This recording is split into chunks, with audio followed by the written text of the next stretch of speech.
Jordan, why don't you tell us what we're kind of doing here today? We've got the Scuf Reflex FPS, we've got the Dualsense Edge, the Victrix Pro BFG, the Hex Rival Pro. We've gotten a controller that we've customized through eXtremeRate parts, and the original controller, just what would come with a PS5. And what we're going to do is we're going to run them through a series of tests.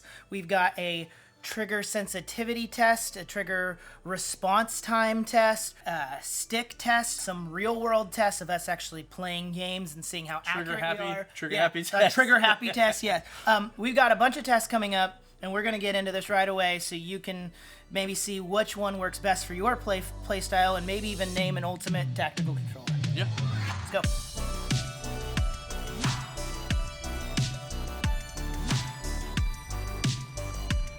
For this test, we want to see how long it takes for the game to actually register stick movement. So we're going to push on this measurement tool to see how long it takes for the actual screen to start moving once we push on the stick. Going to be fun. We don't know all the results ourselves, by the way. All right, so let's get right into this.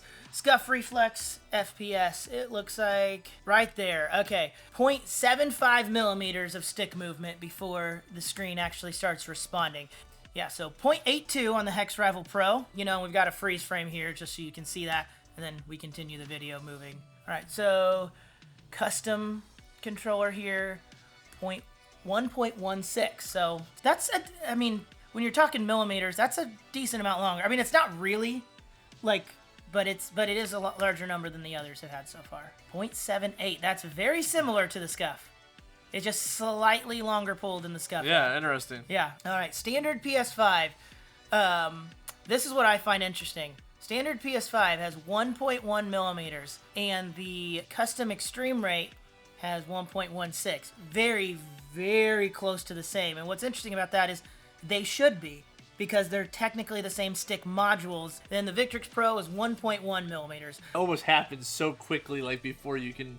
I know. Yeah. This was probably one of the hardest tests to line up and find out, just because it happened so quickly. You had to look really close to make sure the screen started movement. So when it shows the measurement, it doesn't look like the screen has moved yet. But that's where like the actual movement starts. So, and guys, by the way, if you guys really like this test, please like the video, comment, because if this video does well, we will consider getting the aim controller, the Beaver Hive, what is it? No, Battle Beaver. Just joking. The Battle Beaver to actually stack all these against each other. Maybe a few others if you guys let us know in the comments if you'd like to see any others tested. So Yep. What we're doing here is we are going to test how long it takes the trigger to move before the gun shoots and actually registers that shot. So we have a measurement tool right here. As we push down, it'll give us a readout of how long it took and like the distance the trigger actually moved. So again, we're moving very slowly on this measuring tool. This is one we're really excited about. Scuff is 0.04 millimeters. That's ridiculous. That just basically doesn't exist. I mean, think of how small a millimeter is. Yeah. That is insane to me. Hex Rival Pro, which also supposedly has mouse click, it's softer mouse click, 1.06. So, not quite as sensitive as the Scuff. Let me see, with the custom controller, we're clicking at 0.40. So a little faster than the Hex, which is weird because the Hex and the custom controller feel very similar. Dualsense Edge. And that did not do so well. No, that was the 1.7. Again, Wow. It doesn't have to reach the bottom to register, but it definitely has to move. Pretty big difference. Move farther than like the Scuff or even the custom controller. A standard PS5. I'm just gonna tell you right now, this did terribly. 2.47. That's quite a bit more. And in when you're trying to do micro movements in a competition style game, like for Call of Duty or something, that can make a difference. Yeah, for sure. And then we've got the Victrix. Again, Victrix is one that doesn't have a click, but clearly that's pretty fast. Takes off a lot faster than like the Edge does. So yeah. So let's look at the final results on that. Did anything surprise you so far? Because are you surprised how much quicker this is than this? The Victrix? Out of these two. Yeah. A little bit, yeah. Speed, yeah. Another test we have is, this is the same test again. We like to always do at least one test in all of these kind of videos where we redo a test, but this one we wanted to redo it but with a different gun. Just see if that makes any difference. Here we go with this Scuff. It's weird. I don't know why it took longer to register a handgun. And that could just be gameplay somewhat, but I would think it would register the same. But 0.34, that would have been the second fastest in the last test. Hex Rival 1.57. So it almost seems like everything's taking a little longer. The eXtremeRate 0.35. Did that move faster than the... No.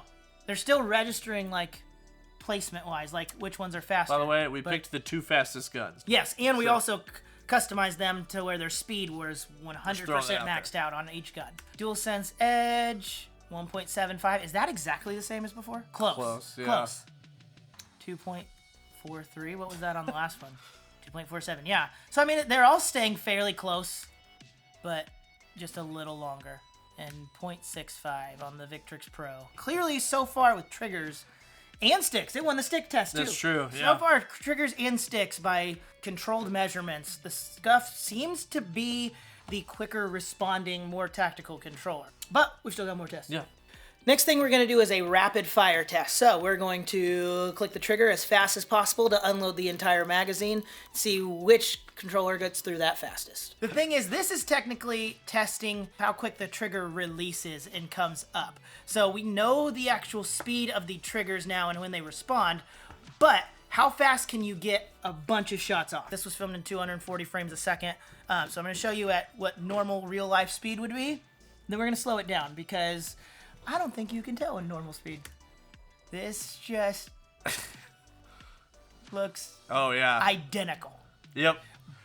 So, and granted, guys, keep in mind too, we understand that there could be some human error, you know, your finger gets tired or whatever. We're still trying to put this in. But the fact that they were so even encourages me a little bit. But let's see which one actually finishes first. So I'm going to stop it right here. So there's this point where they each have one shot left. And if you look really, really closely, we're just moving frame by frame, you can see that the original PS5 controller is actually still finishing that second to last shot. So it's clearly in last. Right there. You can see it. Boom. That shot. The DualSense Edge takes that last shot first. Followed one more frame by the Hex Rival Pro. And what we did was we matched this up based on the first shot. So they're all starting at the same point. I don't know if I just happened to move faster, or does the Edge kick back faster? The Scuff is such a light movement. It's a little looser feeling as it kicks back, where like this bounces back so quickly. Does that play a part? I felt like the gun wasn't shooting as fast as how fast you can click the trigger. In some ways, I feel like you're not taking advantage of that as much, but it's still fun to see what happened. I like this test, and I think it's something to take in consideration, but I don't know if a buying purchase should be based on this alone. Yeah, I know, exactly. I did want to skip... It's for fun. I did want to skip forward just a little bit. You can see that even though everything looks about the same, the Edge gets reloaded quicker than the others. Yeah. They're all still on 0. It has 20, which means technically you could start shooting about a couple milliseconds quicker with the Edge here. And like I said, we're talking... Yeah, I know, exactly. 240 frames a second. We are talking like smaller than milliseconds here. So if you're saying I got the pistol, I could get a millisecond advantage with... Right, for this test, we also want to show what it's like actually using these controllers in a somewhat gameplay-like environment. So we're going to start off in the exact same spot with each controller, standing on this cup, take one shot, and we're going to line that shot up in editing perfectly so the shot stays the same. He's going to go and then try and hit the little nuclear symbol and see how fast he can do that and how accurately he can do that. We decided that I would do this test because I'm the worst of the two of us at first-person shooters, and the goal of this is to find a controller that's more tactical that hopefully gives you the advantage. I did give myself a rule with this that we're basing it off the first shot I can make in the target. Okay, so if I miss the first time, I have to make the shot, and we did it 3 times, and we're just gonna watch them back to back. We're gonna watch these in real speed. 1.45 seconds first shot, 1.75, and then we got 1.9 or 79. So I don't know if that's a good time. Like I said, seems good. Here we got the Hex Rival Pro. First shot was 1.67. Oh, see, in the second shot I missed. 1.94 seconds. The Hex's sticks are so loose and easy to move feeling. I felt like I was overshooting it, and clearly, gotcha. Clearly you saw I went past and had to and had to adjust, which wasn't the case with the Scuff. So let's move on. So the custom controller, which I clearly did not do well with. What we got? We got 2.21 seconds, 1.5, 1.58, and then with a average of 1.76. So let's move on. Here's the Dualsense Edge. And this is the best one so far as time goes. And we're also gonna back these up and judge it by accuracy as well. We're just doing time right now. So right now, Edge is currently winning. I don't know if it's just because I was comfortable. It does feel like a normal PS5 controller, so I'm used to playing it. But I did give myself some test round. I wanted to actually feel the controller and get used to it. Here we go. This is the original PS5 controller. Again, I feel like I'm moving at a similar pace.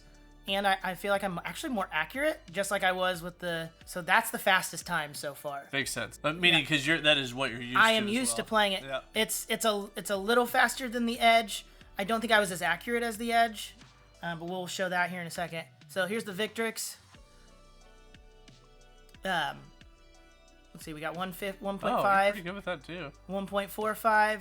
And 1.50. Oh, that's the best? Yes. So speed-wise, I felt like I could get there and felt like I could stop. Because, I mean, the goal was to try and swing it through and stop on the target. Yeah. And I feel like I was more accurate, at least stopping in the target area with the Victrix than I was with any of the other controllers. But here's where some things get real interesting, because we're going to look at the accuracy of all this. So with the Scuf Reflex, if you look at this, not once did I hit a bullseye. I'm kind of in the middle between the edge and the bullseye in two of my shots, and one is way up on the edge. So I'm not sure what to rate that, you know. With the Hex Rival, we got... That one doesn't count. You're outside the circle. Oh, I counted it. I know, I'm just We're joking. touching the circle. I know, I was like on the edge of the circle, Yep. two of these, but one of them was fairly close. Yep. The custom controller.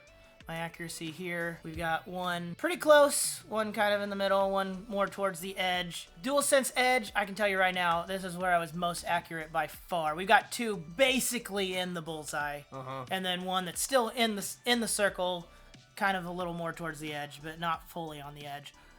Original PS5 controller, we've got the first shot was close enough, second shot was in the bullseye, and third shot was a little farther out, but still not towards the edge. And then the Victrix, you know, kind of average there too. You got worse each shot. We got one. Yeah, I got worse each shot. So I find it interesting that the Edge was what I was most accurate with. And like I said, I kind of feel like the Edge has better feeling movement to the sticks, but I think because it just feels like a normal controller, I'm comfortable with it. Yeah. So I don't think this test is a... No. Look at this, the Edge Just one, for- go out and buy it. Yeah, just for interesting, just purpose of trying to test it out for fun. Yeah. But once again, any of these you probably you're going to get more comfortable with as you go. So, we've taken a few days to look over the results, and we have a few closing remarks we want to say now that we really have analyzed how these all stack up. So, Adam, why don't you go? Yeah, so my takeaway here, we're going to kind of go with, if you're wanting to purchase a secondary controller, mainly to have, just for first-person shooters, I feel like the Scuff in this case is the one you kind of go with. It was way ahead on the measured tests. Yep.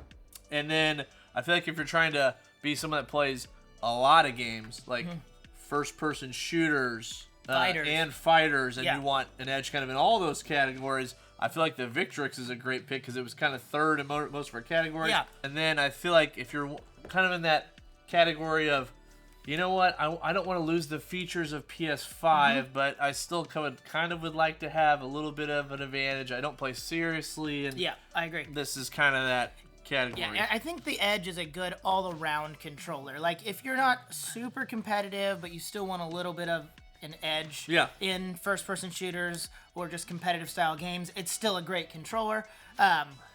I don't think it's as good as the Scuff if you're talking just for first-person shooters, but it's still a great controller. Yeah, or Victrix for that matter, yeah. As far as battery life goes, I know a lot of people love to throw that out there. We actually did a test. If you want to check out that video, it'll appear up here. Testing the battery life, and it's not nearly as bad as we've seen some people claiming. So you might want to go check that out. So, and then overall, I feel like our customized one, it kind of sits in that category of You want the Scuff, but you don't want to pay $200. Exactly. That's kind of where I feel like this is. And you probably and this already is kind of have, around that territory as far as... Yeah. And you already if you already have a PS5 controller, which you should, if you have a PS5, Yep. then yeah, I mean, we did all of this for $70, and you wouldn't even have to go that far with it, you know? Yep. They have mouse click triggers. We have the softer kind of click, but they have more of a mouse click, just like the Scuff. You can get a 2 or 4 paddle, so you have options to where you could spend. I mean, I'd say you could probably spend around $50 or less and get some of the same features as the Scuff. Yeah. So keep in mind, so it comes with one. You don't need to buy a controller because Yeah. the PlayStation comes with one. So there's another option. Yeah. So there you go. That kind of sums it up in my opinion. Yeah, I agree. But we hope you guys have enjoyed this video. We hope that it's been helpful. If you have any questions, please let us know down in the comments. If you'd like us to test some other controllers, let us know that too. Make sure you give this video a like, and we will see you on the next one. Thanks, guys. Bye.